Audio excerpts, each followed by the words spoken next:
And we are so glad you decided to join us this morning. Yes. So if you're a first-time guest, let us know that you're here. Let us know in the app. She can read off the site if she wants to, but I just say use the app. Yes, So always on the app. It's Yeah. CrossPointOnline.net/first-time guest. See, and that's why we let her do those things. Share the string. Share away. We have a goal today of 25 shares, okay? Yeah. So, Can we do 27? Yeah. Because we are overachievers. absolutely. Also, we know a lot of y'all are at home today watching, or probably, I would say those numbers are higher today. So share this, and if you're coming to late service, go ahead and share while you're at home, just so that maybe somebody will decide to show up with you. I don't know. Absolutely. And so what we have coming up is the best Sunday ever. Okay, Yes. so drop a comment below of someone you want us to pray for or someone you'll be praying for to join us.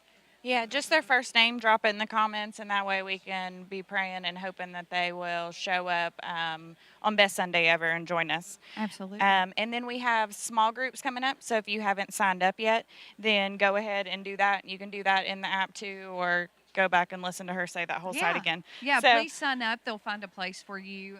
Lots of different groups here.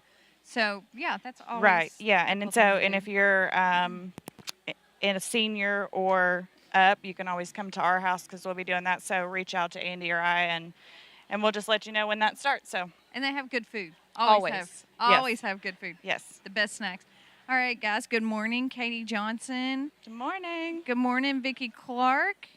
Dia Dunaway. Good morning. Good morning. Let's see. Hey, let us know your favorite Labor Day dish. Okay. Yes. Like if it's pasta salad, if it's potato salad. Right, and we just talked about groups, so that'll give people some Yeah. ideas of what to bring when they start showing up at those. Yeah. Let us know your favorite dishes, and if you're cooking, that way we can come Yes. and eat. Okay. Yeah. All Or we right. might need a recipe. I don't know. What did the pig say when it was super hot outside? I don't know. I'm baking. You're too much. All right. And Have a we'll good take Sunday. you to service.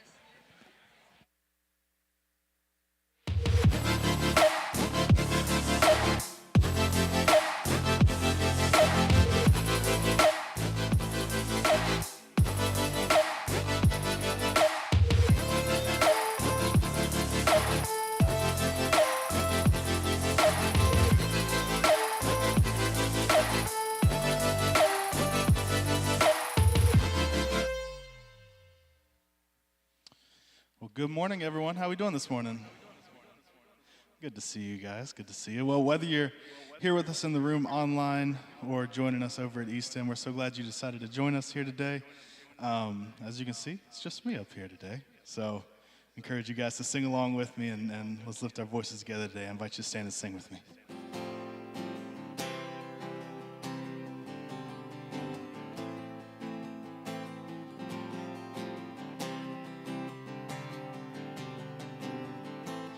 I count on one thing. The same God that never fails will not fail me now. You won't fail me now in the waiting. The same God who's never late is working all things out. You're working all things out. Yes, I will lift you high in the lowest valley. And yes, I will bless your name. Yes, I will sing for joy when my heart is heavy for all my days. Lord, yes, I will.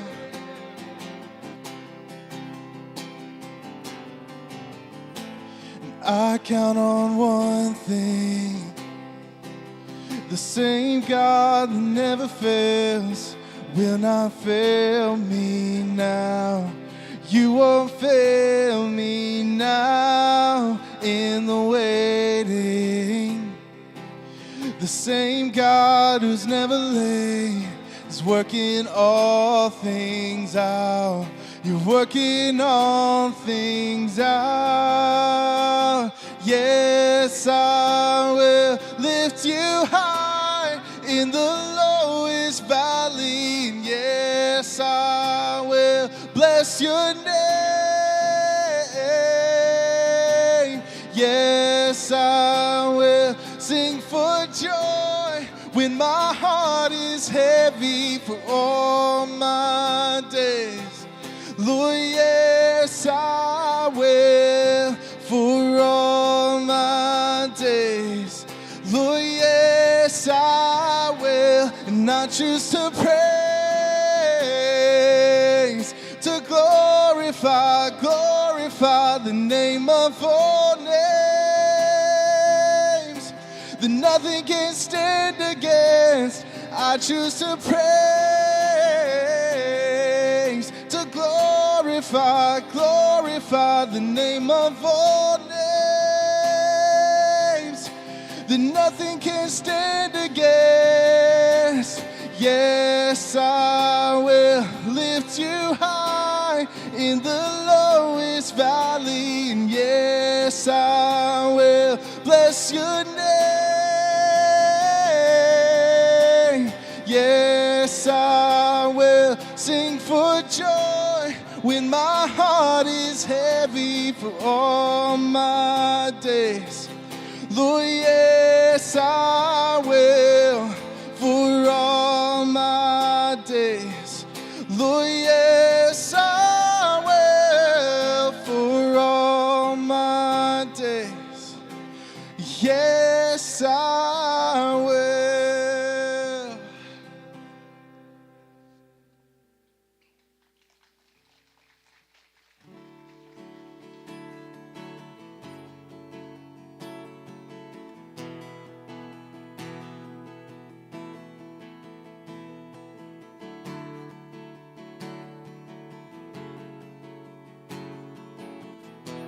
Sing, you give life. You give life. You are love. You bring light to the darkness. You give hope. You restore every heart that is broken. And great are you, Lord, 'cause it's your breath in our lungs. So we pour out our praise. We pour out our praise. It's your breath in our lungs. So we pour out our praise to you only.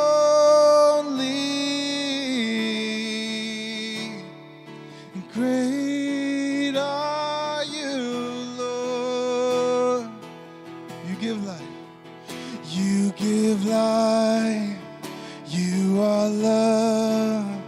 You bring light to the darkness. You give hope. You restore every heart that is broken.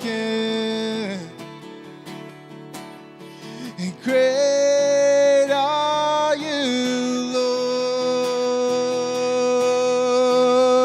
It's your breath in our lungs. So we pour out our praise. We pour out our praise. It's your breath in our lungs. So we pour out our praise to you only. It's your breath in our lungs. So we pour out our praise, pour out our praise. It's your breath in our lungs. So we pour out our praise to you only.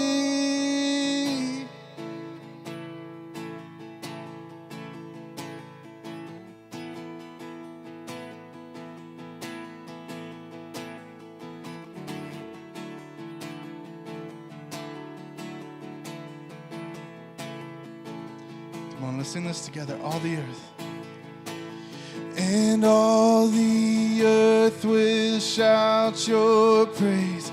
Our hearts will cry, these bones will sing. Great are you, Lord. And all the earth will shout your praise. Our hearts will cry, these bones will sing. Great are you, Lord. And all the earth will shout your praise. Our hearts will cry, these bones will sing. Great are you,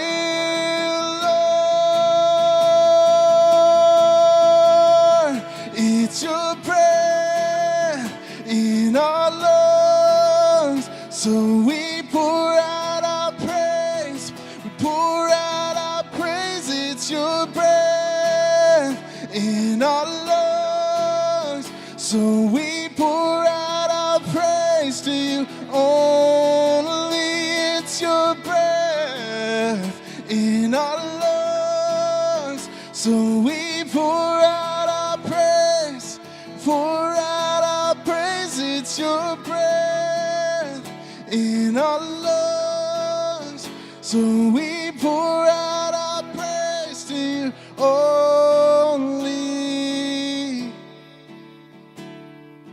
Great are you, Lord.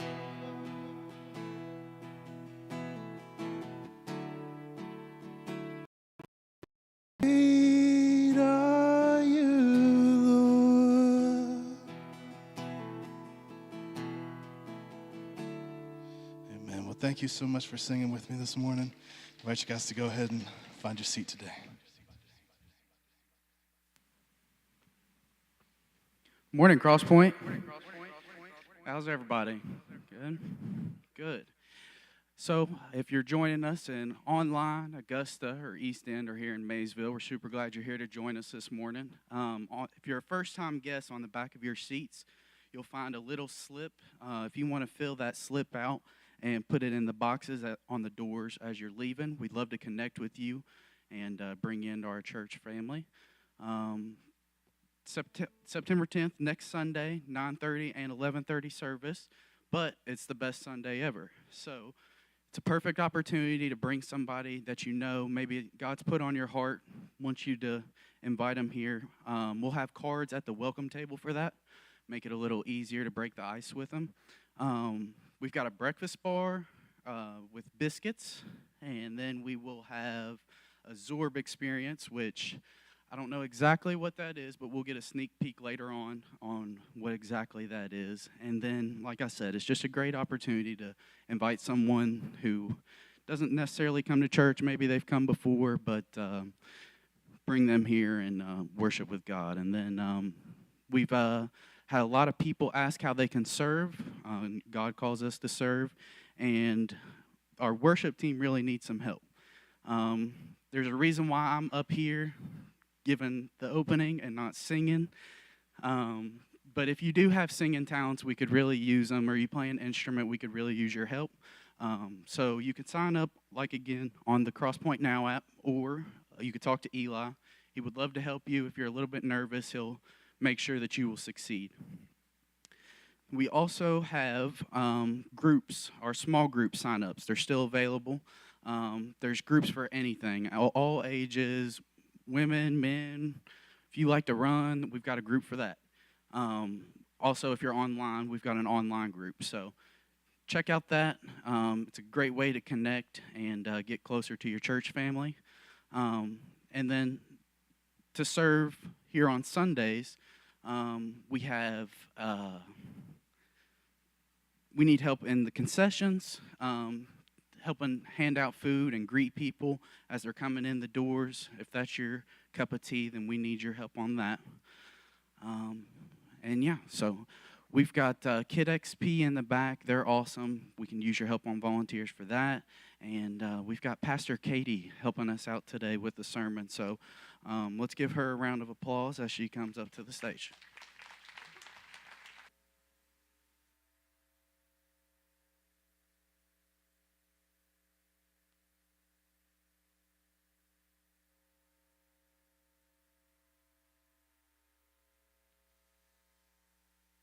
It's great to be with you guys today. I know that this has been a really busy week for those of you that have started school or got your kids to start back at school, and so we're excited that you're spending this holiday weekend with us. And I was talking with Chad this past week, and he said, Katie, I'm really excited for you to bring the message this week because I think you bring a different perspective. And at first I said, well, thank you. But I started to wonder what exactly he meant by that. So if this is your first time here, normally our Sunday morning message is brought to you by Chad Current, our lead pastor. And a little bit about him. He is male, and just to let you know, he's a little different generation than my own. And so I was trying to think about, these different perspectives that I might be able to bring. And one thing I think my generation is really well known for is social media. So I'm 25 years old, and for over half of my life, social media has been a really big part of it.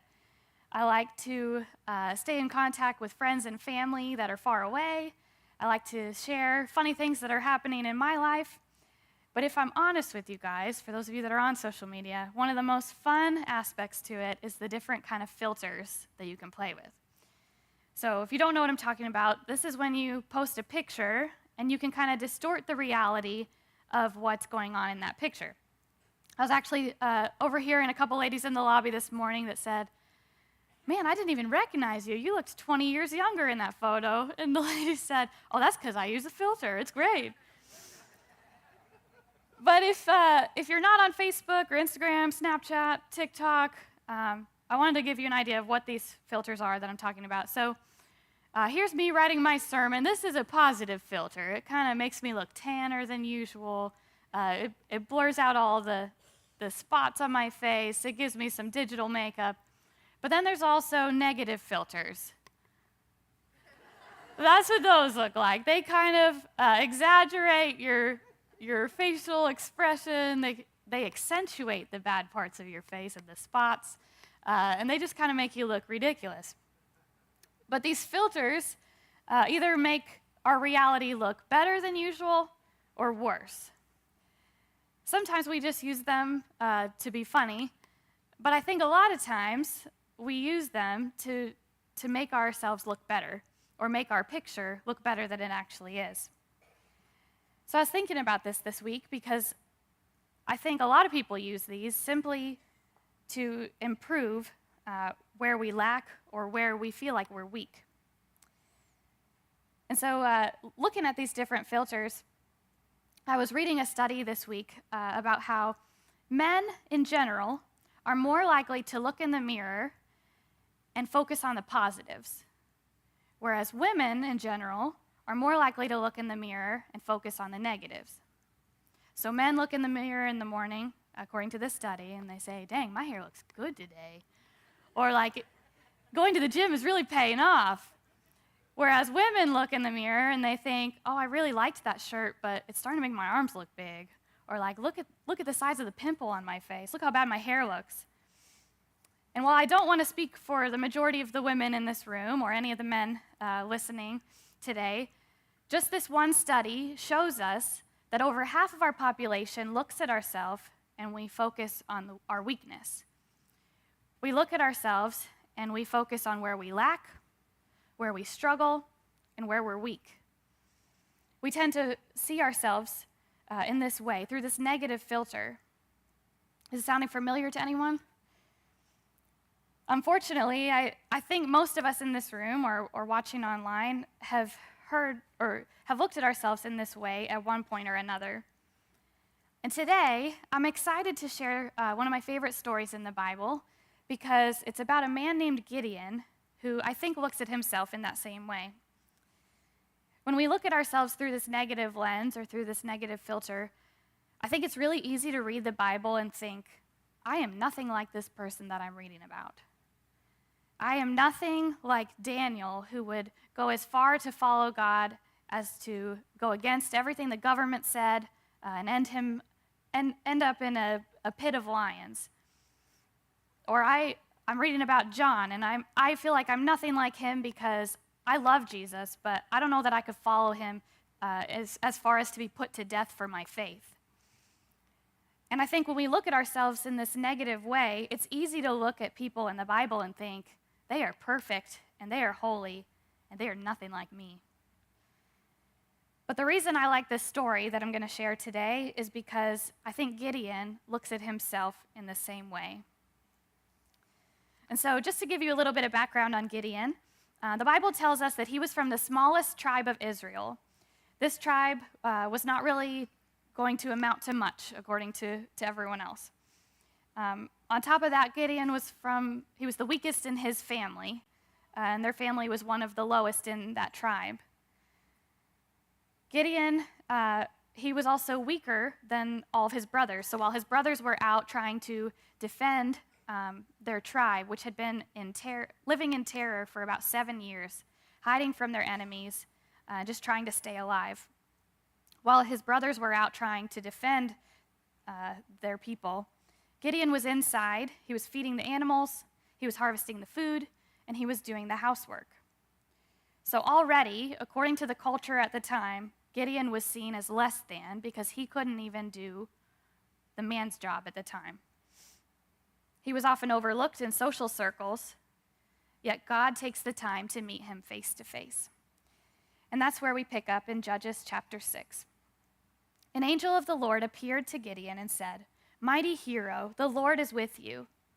"Sir," Gideon responded, "if the Lord is with us, why has all of this happened?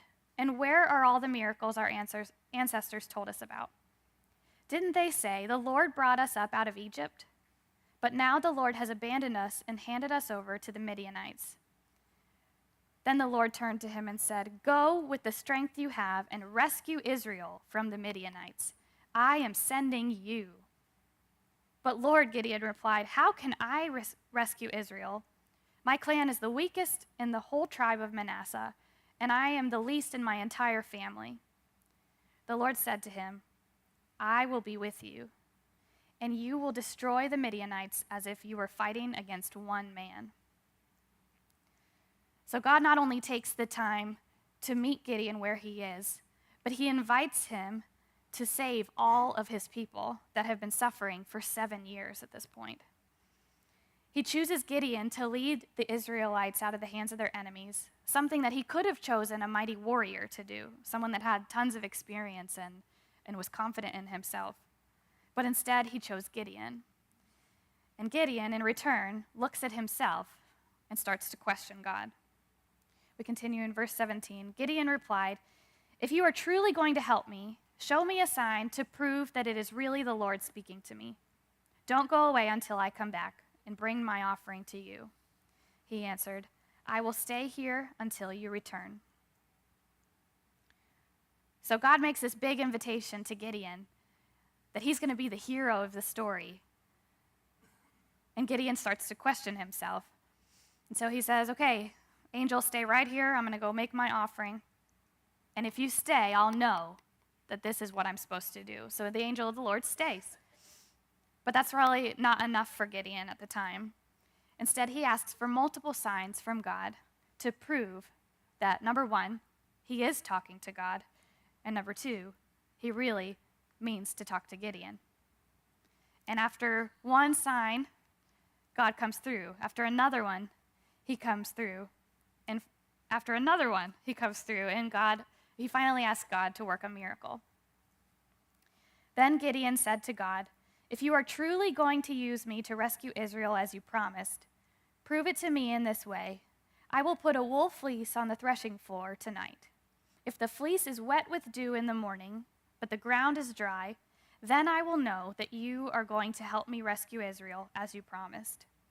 And that is just what happened. When Gideon got up the next morning, he squeezed out the fleece and wrung out the bowl full of water. Then Gideon said to God, "Please don't be angry with me. Let me make one more request. let me use the fleece for just one more test. This time, let the fleece remain dry while the ground around it is wet with dew." So that night, God did as Gideon asked. The fleece was dry in the morning, but the ground was covered with dew. It's a very long story, but I love this story because to me it's a really very real encounter. In other Bible stories, we read about a human just like us, but when God gives them this huge challenge, they say, "Yes, I'll go do it," and the story's over. Yet Gideon, he asks himself and he asks God, "Am I really the person for the job?" He starts to share his doubts, his fears, and his questions. He looks at God and says, "If you're being serious and you really are God, then show me a sign so that I know this is what I'm supposed to do." And so he takes his blanket from inside the house, he puts it on the ground, and he says, "Okay, here's how I'll know that you're God. If my blanket is wet in the morning and the ground underneath it is dry, then I'll know that you're proving yourself to me." This seems like a very simple, kind of annoying ask for him to ask God. But if you've ever gone to a science class, you'll know that water travels. So, according to our human standards, a wet blanket on a dry ground is not really possible. Yet God makes it happen the next morning. And even though he said, "I'll believe you if you do this," Gideon continues to doubt. So he says, "Okay, that was too easy. We'll flip it this time. I'm going to put my blanket on the ground. If it's dry in the morning and the ground underneath it is wet, then I'll know." And again, God does this very small miracle for one person to prove that he was going to be with Gideon in this invitation. While it is a small act, God, as he does, works a miracle. The blanket is dry and the ground is wet. So Gideon has now asked for 4 signs, and finally is starting to believe that God really is asking him to do this. He wants him to be this mighty warrior and save all of God's people from their enemies. He invites Gideon to be part of something bigger than himself, and in this invitation, Gideon begins to doubt. He starts to ask questions like, "What if I'm not good enough? What if I can't lead these people into battle? I have no experience." But in God's invitations, just like Gideon, we often see our weakness. In God's invitations, though, he works miracles so that we can see his strength. I think in invitations like this, too, we also tend to focus on the result of what we're inviting, when we need to realize that God sometimes works a miracle simply in that question. So if you continue to read this story, just a spoiler alert, God continues to save his people through Gideon and a tiny army. He saves all of the people of Israel, all of God's people, with this one miracle. But that big miracle wouldn't have happened if it weren't for that small one in Gideon testing God. Because Gideon focuses on where he is weak, God is able to display where he is strong. He invites Gideon to be this mighty warrior. Gideon he sees himself through this negative filter. And then God responds by saying, "I will be with you." And what I love about this story is that God doesn't just stop there. He could have said, "I told you the first 3 times." Like if there's kids in your life and they keep asking you the same question over and over and over again, eventually I'm like, "I told you the same thing 3 times. You can choose to believe my answer or not." God could have said that, but he continues to prove himself to Gideon to show that he was going to be with him through this battle. When Gideon doubts, God reassures. When we ourselves doubt, he can come through too. Now, this story invites us to a couple different things. We saw a couple different silly-looking filters, but I think we often look at ourselves through this negative filter, just like Gideon saw himself through. And when we focus on where we lack and where we struggle and where we're weak, sometimes we can't see how God is trying to work through us. He often sees us through that positive filter. He sees us for all that we can be whereas we tend to focus on where we're weak. He shows us that he works miracles in invitations. And if you've been here over the past few weeks, we've been talking about inviting other people to become a part of our lives, how we're better together. And I think in times like that, in times where we're challenged to invite other people into our lives, it's important that we remind ourselves of stories like Gideon's that remind us that when we respond to God's invitations, we're able to see his strength. Over the past few weeks, we've been talking a lot about inviting, whether it's individuals or groups. You heard about small groups this morning. And I think oftentimes when we're challenged to try something new, or when God invites us to try something new, we tend to focus on where we're weak. Whether you're asking somebody out on a first date, whether you feel challenged to invite a new couple into your small group, or invite somebody new to sit with you at lunch at school, I think our weaknesses tend to creep in and we think, well, I think we start to focus on the results of this invitation. What if they say no? What if they have better people to sit with? Or what if they're going to think of me differently for asking that? When in reality, we don't need to worry about what the person decides to do with that invitation. God simply calls us to invite and believe that he is working a miracle in that ask. So over the past month, I've gotten to see the results of a miracle in my own life.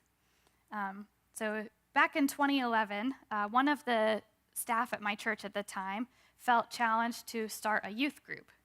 And so his name was Eric, and he and my parents and a couple of other people started this team, and their invitation from God was to start a youth group in a church where the congregation was a lot older. So this was very new to the church, and I'm sure a little nerve-wracking at the time, because this is something that they hadn't had for a really long time.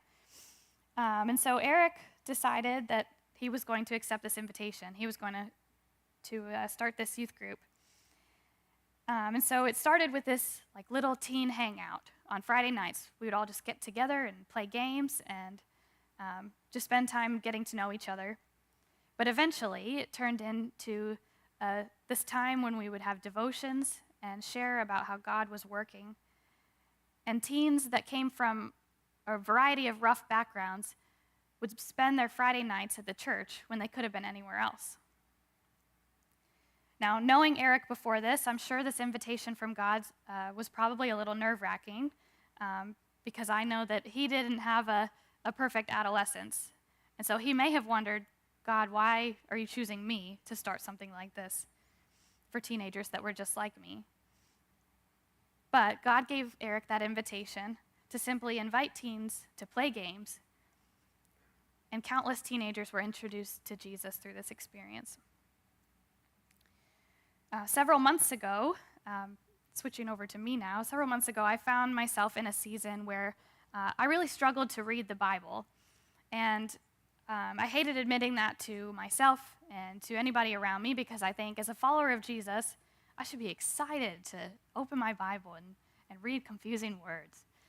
And so I found myself in a season where I would read the Bible for work, trying to figure out what Kid XP would do on Sunday mornings. I'd read the Bible for homework as I'm going through my ministry degree. I'd go to small group, we'd read the Bible there. But when I'd get home, my Bible would just sit there because I was just tired of it. I'd been reading all day. I didn't want to spend time with God through reading in that way. And so right around when this season was happening, our church staff and some of our key volunteers, we go on this annual trip that I feel really connected to God at. And so while we were there, I felt like God was saying to me, I need you to get back into my word, but I don't need you to do it alone this time. And so I was walking around this big church that we have this conference at, and I found this devotional that I wanted to buy. And something you should know about me is I'm very frugal at heart. So I found this cheap devotion. Okay, I can invest in that. But I felt like God was saying, no, I want you to buy 2 of them. And I thought, this is $7. Like, this is nice. Why am I going to spend $14? But I did. So I got 2 of them. And I just trusted that God was going to use that. Now, while we were on this trip, I also felt this nudge from God to build a better relationship with my friend Lexi. And so I got to know her a little better, and when we got back from our trip, I invited her to breakfast.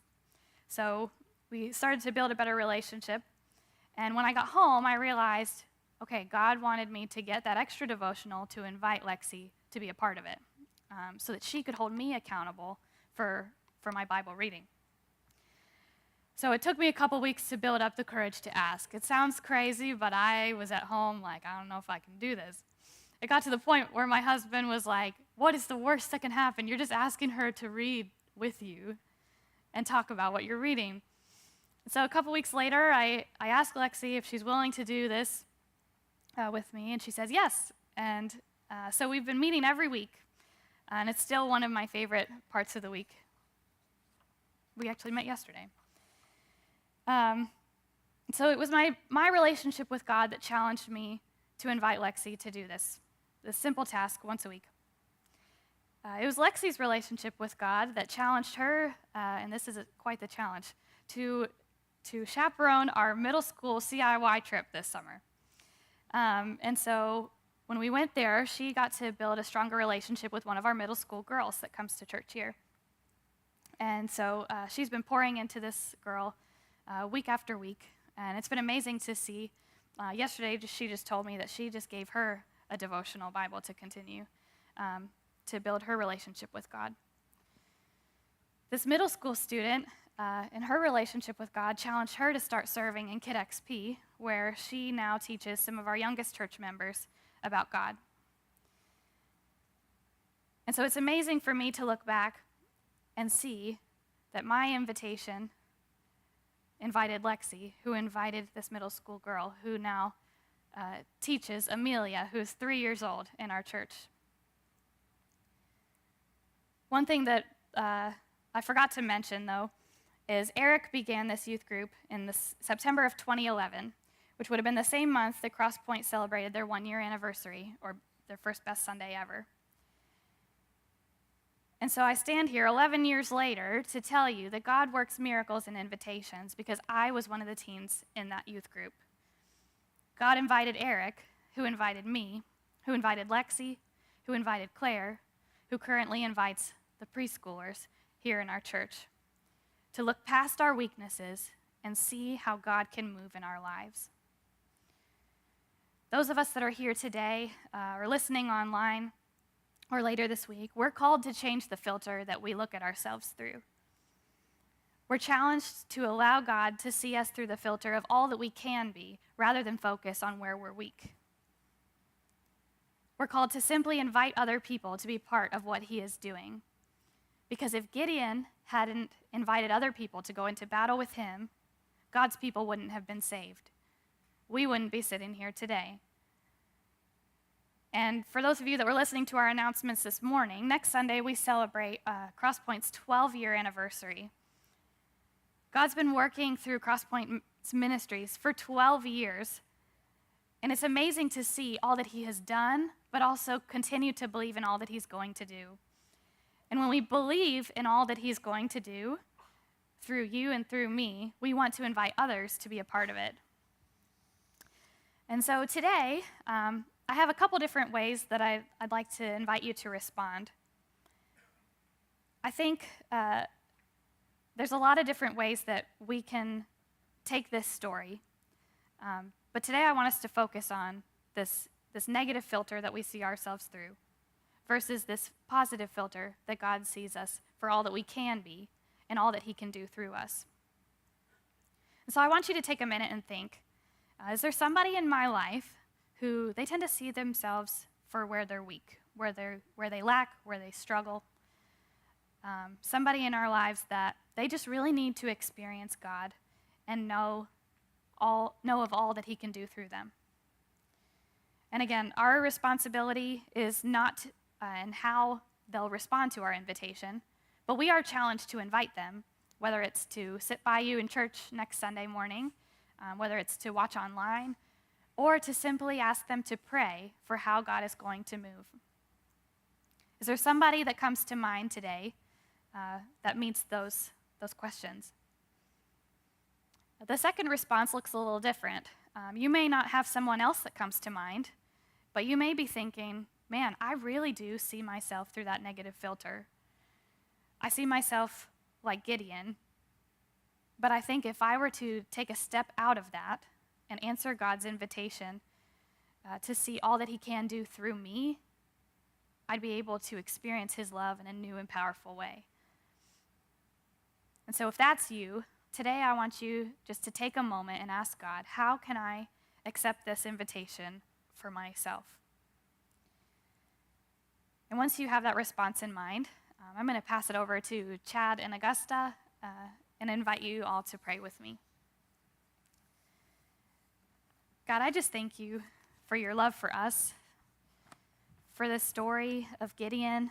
And honestly, I thank you for how he focused on his weakness, because through our weakness, we're able to see your strength. I pray that you'd use this story as a reminder this week, just to show us of all that you're inviting us to be a part of and all that you're going to do. If someone in particular came to mind, I just pray that you'd give us the strength and the courage to invite them in a small way next week.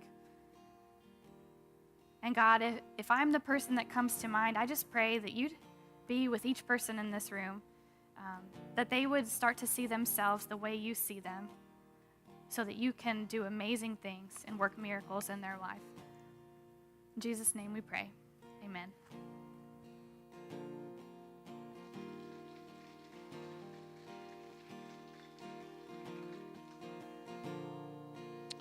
I invite you all to stand and sing with me again.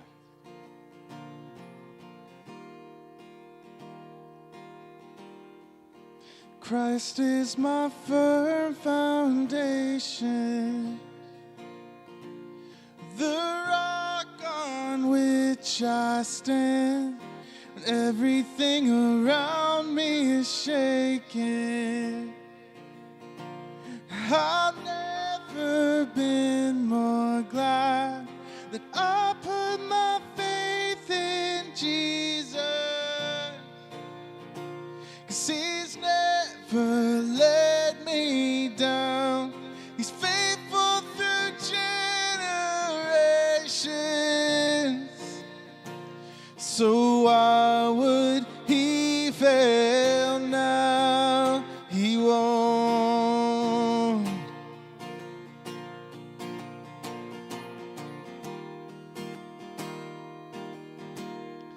And I've still got joy in chaos. I've got peace that makes no sense, so I won't be going under. I'm not held by my own strength, 'cause I built my life on Jesus, and he's never let me down. He's faithful in every season,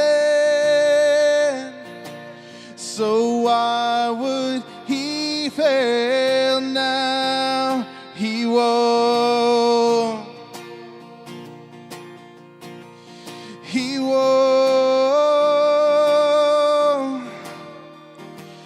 He won't fail. He won't fail. He won't. He won't. He won't fail. He won't fail.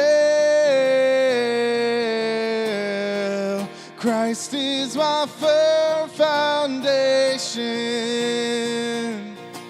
the rock on which I stand when everything around me is shaking.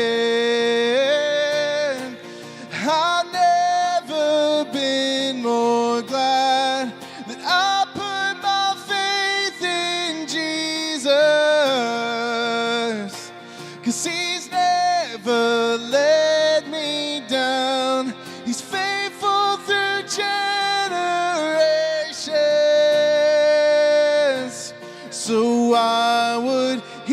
fell now, he won't. He won't. He won't fail. He won't fail.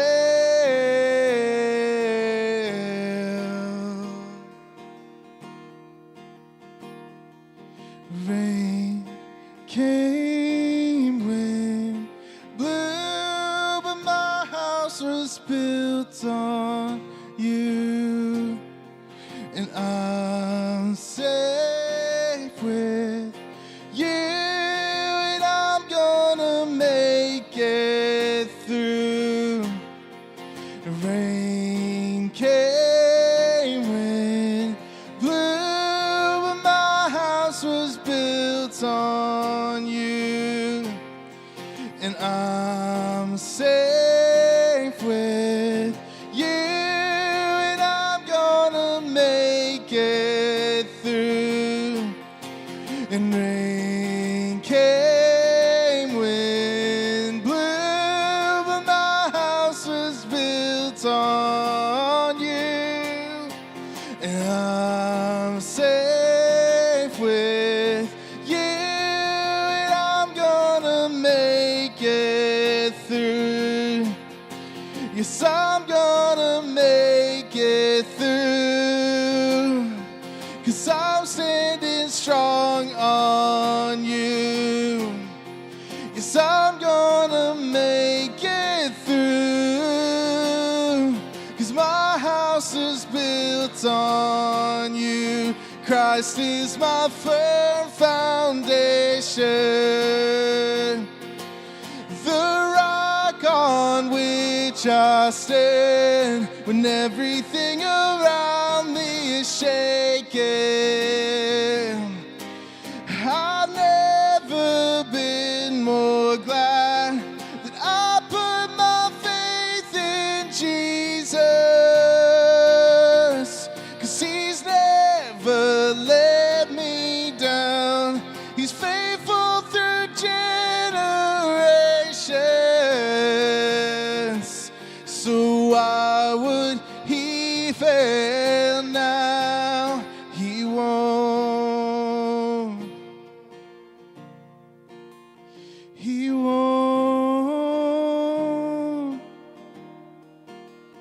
He won't fail. He won't fail. No, he won't.